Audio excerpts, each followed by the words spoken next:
پہلے زمانے میں لڑائی کے لیے، حملہ کے لیے تلوار اور دفاع کے لیے ڈھال.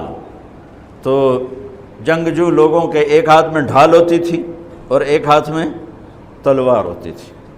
تو خندق کی جنگ میں مرحب جب خندق پار کر کے آیا تو اس نے کہا ہے کوئی میرے مقابلے میں؟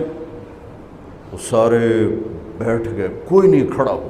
حضرت علی کھڑے ہوئے، یا رسول اللہ انا لہو، میں جاؤں گا. میرے نبی جیسی شخصیت، علی جیسی شخصیت کو کہہ رہے ہیں بیٹھ جا، تجھے پتہ ہے یہ امر ہے، یعنی تو اس کے ٹکر کا نہیں ہے، بیٹھ جا. بڑے بڑے نہیں کھڑے ہو رہے، تو بچہ ہے، ابھی 23 سال عمر تھی. انہوں نے کہا کون ہے میرے مقابلے میں؟ پھر سب عمر جیسے شاہ سوار، زبیر جیسے، طلحہ جیسے. علی کھڑے ہو گئے، یا رسول اللہ انا لہو، میں ہوں. آپ کہو بیٹھ جا، یہ عمر ہے. پھر اس نے کہا کدھر ہے تمہاری جنت جس میں دعوے کرتے ہو شہید ہوں گے تو جائیں گے، تم میں کوئی جنت کا شوقین نہیں ہے؟ پھر کوئی نہیں کھڑا ہوا. علی کھڑے ہو گئے، یا رسول اللہ انا لہو. واہ، امام المتقین، من کنت مولاہ فعلی مولا، جس کا میں مولا ہوں علی اس کا مولا ہے علیہ الصلاۃ والسلام. بیٹھ جائیے، عمر ہے یا رسول اللہ. پہلے تو آپ بیٹھتے رہے، جب تیسری دفعہ آپ نے کہا بیٹھ جا، کہا اب نہیں بیٹھوں گا. وَإِنْ كَانَ عَمْرًا، عمر بھی ہے تو میں جاؤں گا. آپ نے کہا اچھا چل جاؤ.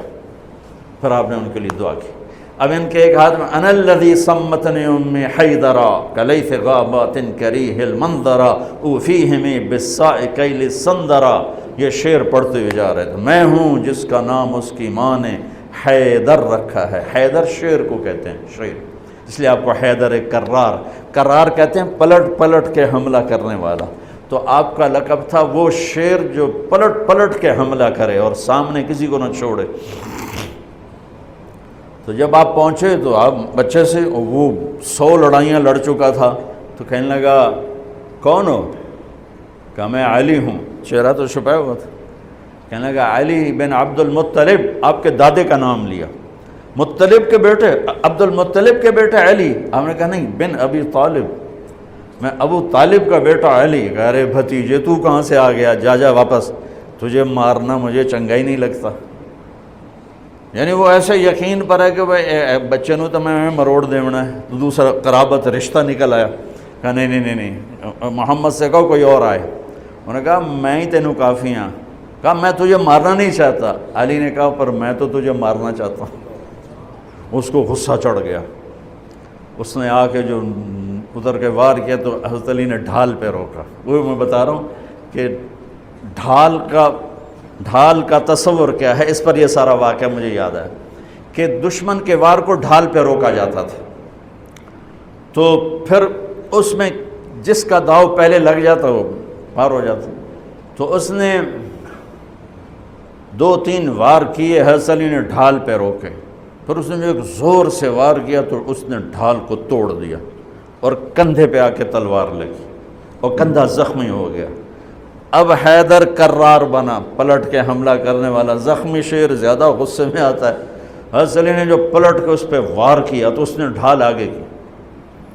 تو علی کی تلوار نے ڈھال کو توڑا اور کندھے پر لگی. اس کی بھی کندھے پر لگ کے بس طاقت ختم ہو گئی. لیکن کرار کی تلوار ڈھال کو توڑا، کندھے کو توڑا اور پوری باڈی کو چیر کے 2 حصوں میں پھینک دیا.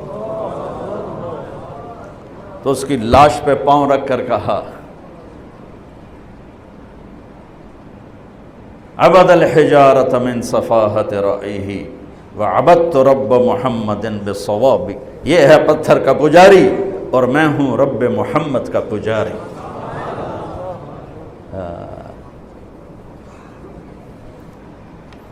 علی تقتحم الفوارس هكذا عني وعنهم أخروا أصحابي. عبد الحجارة من صفاحة رأيه وعبدت رب محمد بالصواب وعفت عن أثوابه ولونني كنت المقتر بزني أثوابي. لا تحسبن الله خاذل دينه ونبيه يا معشر الأحزاب. یہ اشعار فی البدی پڑھے جس میں سے میں نے ایک کا ترجمہ آپ کو کر کے دے دیا ہے۔ تو ڈھال کیا ہے؟ دشمن سے بچاؤ۔ تو کوئی ڈھال ہونی چاہیے جو شیطان سے بھی بچاؤ ہو، وہ تو کم بخت ہمارے دل میں اتر جاتا ہے۔ تو میرے نبی کی ایک حدیث، الصوم جنہ، الصوم جنہ، الصوم جنہ، میں دہرا رہا ہوں، روزہ ڈھال ہے، روزہ ڈھال ہے۔ نماز ڈھال ہے؟ نہیں۔ زکوٰۃ ڈھال ہے؟ نہیں۔ حج ڈھال ہے؟ نہیں۔ جہاد ڈھال ہے؟ نہیں۔ تبلیغ ڈھال ہے؟ نہیں۔ تلاوت ہے؟ نہیں۔ تہجد نہیں۔ تسبیح نہیں۔ قربانی نہیں۔ خیرات نہیں۔ کیا؟ روزہ شیطانی لشکر کے خلاف ڈھال ہے۔ اس لیے میرے نبی رمضان کے آنے کو پورا سیلیبریٹ کرتے تھے۔ اتنا نہ حج، نہ نماز، نہ روزہ، نہ زکوٰۃ، جتنا حج کو، روزے کو میرے نبی استقبال کرتے تھے۔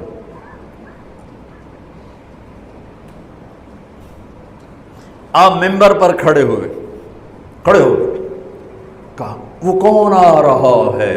یوں کہا۔ اب صحابہ کا منہ تو ادھر ہے، ماذا یستقبلکم وماذا تستقبلون، وہ کون آ رہا ہے، تم کس کے سامنے جا رہے ہو؟ حضور ایسے ایسے ہو گئے۔ پھر آپ نے کہا ماذا یستقبلکم وماذا تستقبلون، وہ کون آ رہا ہے، کس کے سامنے جا رہے ہو؟ وہ پھر صحابہ ایسے ایسے ہو گئے۔ پھر آپ نے کہا ماذا یستقبلکم وماذا تستقبلون، وہ کون آ رہا ہے، کس کے سامنے جا رہے ہو؟ حضرت عمر کھڑے ہو گئے، یا رسول اللہ اوحی نزل، کوئی وحی آ گئی؟ آپ نے کہا لا نہیں۔ اعدو حضر، کیا کسی دشمن نے حملہ کر دیا؟ آپ نے کہا لا نہیں۔ کہا تو پھر کیا ہے؟ ہم نے کہا رمضان آ رہا ہے۔ سبحان اللہ، وہ کون آ رہا ہے؟ رمضان آ رہا ہے۔ رمضان کیا آ رہا ہے؟ ڈھال آ رہی ہے۔ کیا ہے؟ شیطان کا حملہ۔ یہ ایسی ڈھال ہے، دشمن سامنے سے وار کرے گا، ڈھال آگے کرو گے، اور وہ پیچھے سے آئے گا، تم پیچھے مڑ کے ڈھال کو ادھر لے جاؤ گے، ادھر آئے گا تو ادھر کرو گے، ادھر آئے گا تو ادھر کرو گے، پیچھے سے آئے گا تو پیچھے کرو گے، لیکن وہ تو ٹوٹ سکتی ہے۔ روزہ وہ ڈھال ہے، اگر صحیح کر گئے تو پورے دنیا کے شیطان نہیں توڑ سکتے۔ رمضان آ رہا ہے۔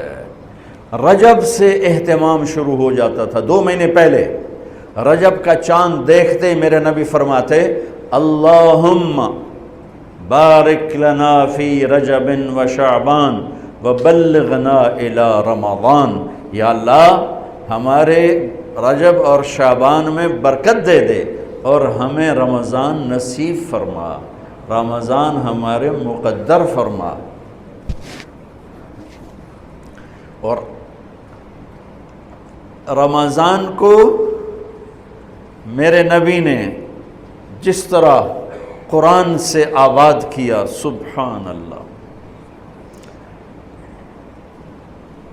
اللہ تعالیٰ نے رمضان کا نام رکھا قرآن میں، محرم، صفر، ربیع الاول، ربیع الثانی، جمادی الاولی، جمادی الثانی، رجب، شعبان، شوال، ذوالقعدہ، ذوالحج، 11 مہینوں کے نام عربوں نے خود رکھے۔ 12واں مہینہ رمضان اللہ نے قرآن میں اس کا نام رکھا اور پھر عربوں سے رکھوایا، چونکہ اللہ نے قرآن اس وقت پڑھا تھا جب زمین آسمان بھی نہیں تھے، تو اللہ نے قرآن کی تلاوت فرمائی اور اس میں شہر رمضان آیا تھا، شہر رمضان الذی انزل فیہ القرآن۔ اللہ نے اور کسی مہینے کا نام قرآن میں نہیں لیا۔ محرم، وہ حرم، وہ یہ محرم کا مہینہ نہیں، وہ اور معنی میں ہے، وہ اور معنی میں ہے۔ صحابہ میں صرف ایک صحابی کا نام لیا، زید، فلما قضا زید منہا وطرا زوجناکہا، ان کو اللہ کے نبی نے اپنا بیٹا بنایا تھا، اور 12 مہینوں میں ایک مہینہ رمضان، جب قرآن میرے نبی نے تلاوت فرمایا تھا تو اس میں بھی رمضان کا نام تھا۔